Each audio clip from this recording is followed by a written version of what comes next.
Dado ao desastre que foi o jogo contra o Botafogo, né?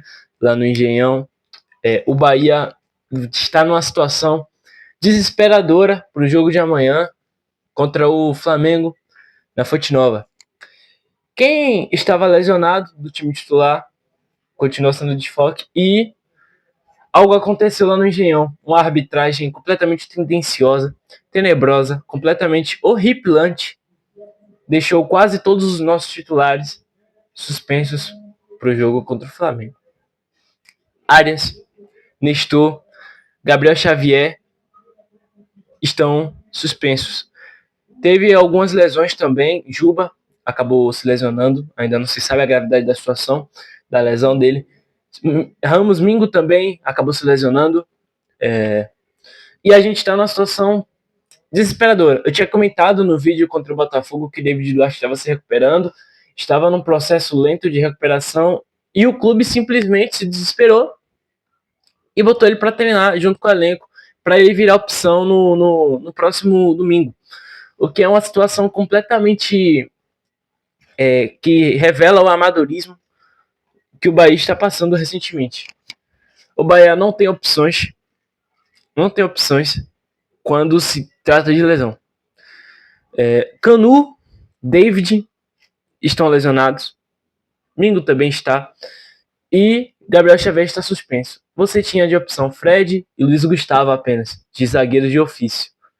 E Rezende, que é volante, atua também como zagueiro e lateral esquerdo. Mas você percebe o nível de amadorismo do Bahia quando Rezende, que é um volante, é a primeira opção quando não se tem ninguém para o lado esquerdo da zaga. Quando se tem um zagueiro de ofício, que chegou agora, foi contratado, não tem um minuto em campo. E Rezende, que é volante improvisado, também quase não joga na temporada. E ele tem prioridade na posição. Como é que eu defendo a parada dessa? O Bahia, ele sofre do mal que ele pode ter jogadores para cumprir tabela, mas ele não quer. E aí, no caso desse, que a gente tem quase 90 jogos no ano, todo mundo joga todos os jogos. O Bahia basicamente não mudou a escalação o ano todo.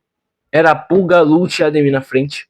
O Pulga, William José e Ademir. E agora, essa teimosia de Rogério tá cobrando seu preço.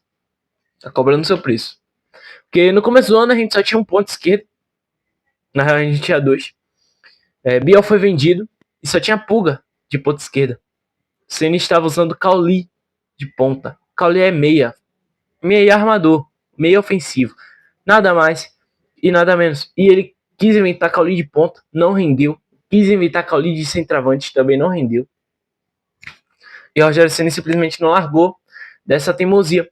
E quando ele só veio trazer um ponto esquerda para literalmente sacramentar a disputa na ponta esquerda, o seu ponta titular está lesionado. É uma falta de planejamento absurda. Eu tô gravando esse vídeo aqui às 3h10 da tarde. Vou ter que gravar aqui sem edição.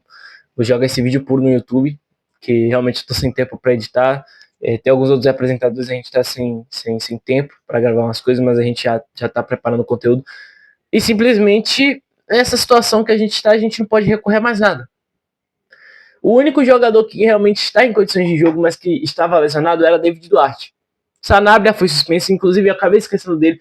Fez uma boa partida contra o Botafogo e foi expulso de um jeito completamente ridículo. Aquele lance ali, na minha opinião, foi pênalti. Na sua opinião, pode não ter sido, mas que com certeza não foi simulação, realmente não foi. Eu não sei se o árbitro do jogo, até me fugiu o nome do árbitro, eu não sei se ele é burro ou se ele é só mal intencionado.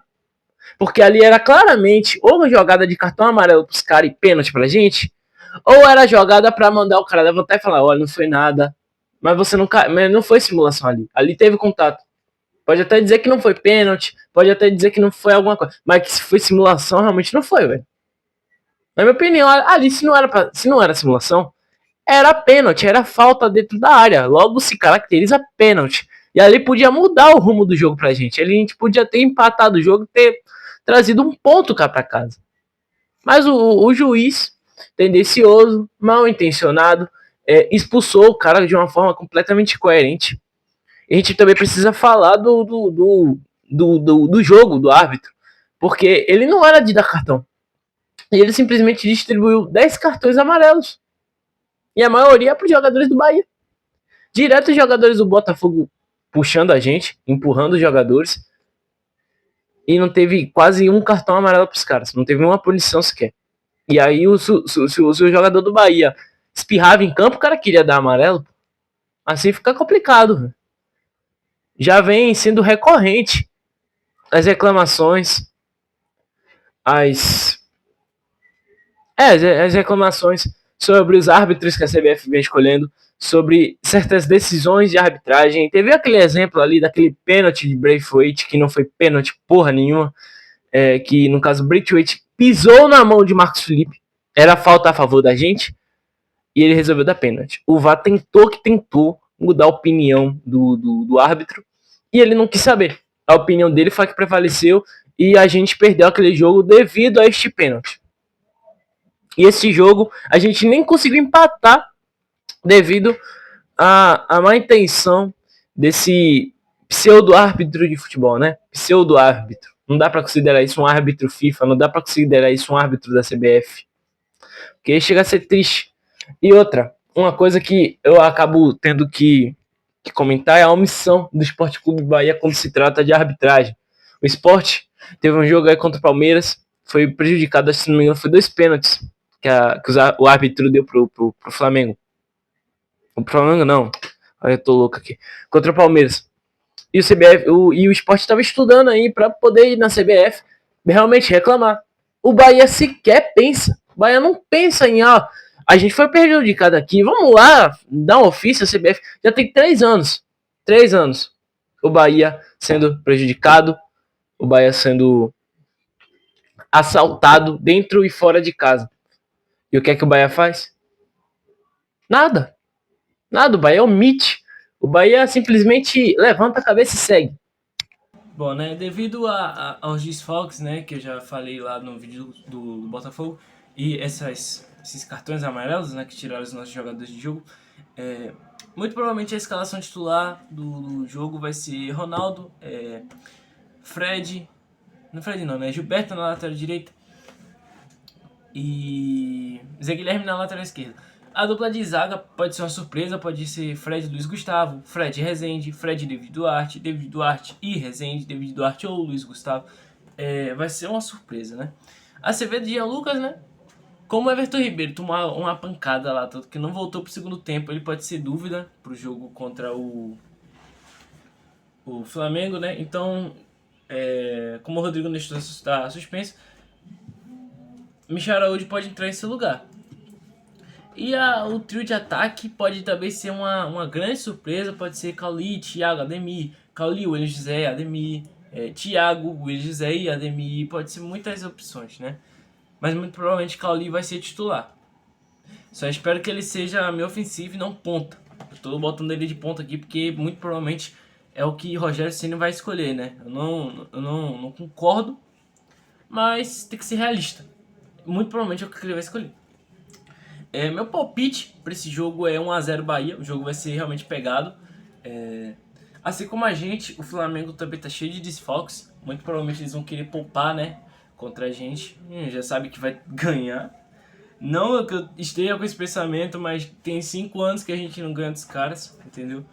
Então, muito provavelmente eles vão vir com um time misto. Espero eu que seja muito misto a ponto do Bahia conseguir vencer. Vocês podem estar achando que eu tô louco de botar o Bahia para ganhar, sendo que, né, tem 5 anos que o retrospecto não tem sido muito favorável com a gente, mas é aquela questão, quando você duvida do Bahia, o Bahia vai lá, faz uma graça e aí pronto, tudo é festa. Então, eu acho que o palpite vai ser 1-0, né, a gente vai sair daqui com os 3 pontos, para ir lá pro Barra Lixo, né, e conseguir mais os 3 pontos e seguir firme e forte rumo à classificação da Libertadores. E você, torcedor, qual que você acha que vai ser o resultado? Bota aqui nos comentários, deixa o like aí, se inscreve. deixa as notificações ligadas, a gente tá preparando um conteúdo bem especial aí pra vocês sobre o Campeonato do Nordeste, né, de 2001 que a gente levou. Até pra relembrar, né, já que hoje nesse ano, a gente tem um recorde, né, que desde 2001 a gente não conquistava o Campeonato Baiano e o Campeonato do Nordeste no mesmo ano. E a gente fez isso hoje nesse ano de 2025. Eu acho que nosso próximo vídeo depois desse é falar sobre as campanhas aqui, ó, dessa camisa, dos campeonatos baianos que a gente venceu 98 e 99, né? São bem marcantes, principalmente de 99, dada toda aquela polêmica, né, que só foi se resolver lá pelos anos 2000. Então vai ser um conteúdo bem bacana, a gente está preparando aqui algumas coisas, eu mais os outros dois apresentadores, a gente está preparando um conteúdo bem bacana para vocês. E é isso, pode deixar seu palpite aqui nos comentários. E saudações tricolores.